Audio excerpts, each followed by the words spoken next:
ત્રીજું વિશ્વયુદ્ધ માત્ર થોડું જ દૂર. અમેરિકામાં નોસ્ટ્રેડેમસ તરીકે જાણીતા ભારતીય જ્યોતિષાચાર્યની આગાહી.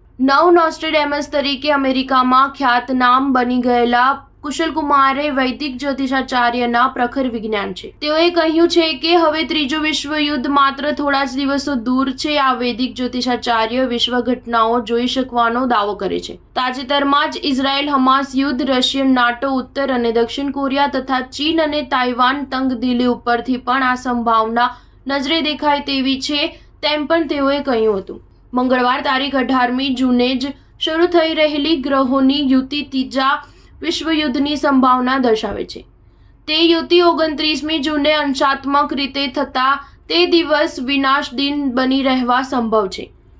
તેઓએ કહ્યું હતું કે વાસ્તવમાં જન્મકુંડળીઓ આપણા જન્મોજન્મના કર્મનું માનચિત્ર છે. 18 જૂન 2024થી ગ્રહોની જે ગતિ જોવા મળે છે તે ઉપરથી કહી શકાય કે ત્રીજું વિશ્વયુદ્ધ દૂર નથી. 10મી જૂને પણ કેટલાક ગ્રહો સાથે ભેગા મળ્યા હતા. ત્યારથી તકલીફો દુનિયામાં વધતી ગઈ છે. છેલ્લે 29 જૂને જે અંશાત્મક યુતિ થવાની છે તેથી ભડકો ફાટી નીકળવા સંભાવના દેખાય છે. આ કહેવાનો હેતુ સૌને સાવચેત કરવાનો છે. પરિસ્થિતિ એવી નિર્માણ થઈ રહી છે કે એક નાની એવી માનવીય ક્ષતિ કે ચૂક આ ભડકા માટે તિખારા રૂપ બની શકે છે.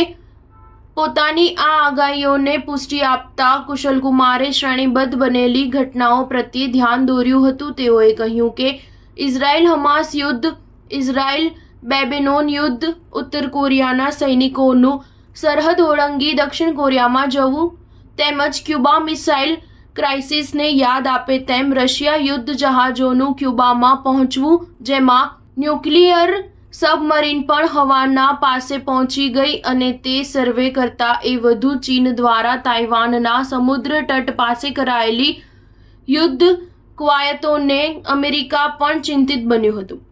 પત્રકારો પણ તે સમયે ત્યાં ઉપસ્થિત હતા. સર્વેને સંબોધતા કુમારે કહ્યું, જેમ દિવસો કપાતા જાય તેમ વૈશ્વિક ઘટનાઓ ઉપર નજર રાખતા જજો. સ્ટાર ન્યૂઝ 7 હંમેશા સચ્ચાઈની સાથે.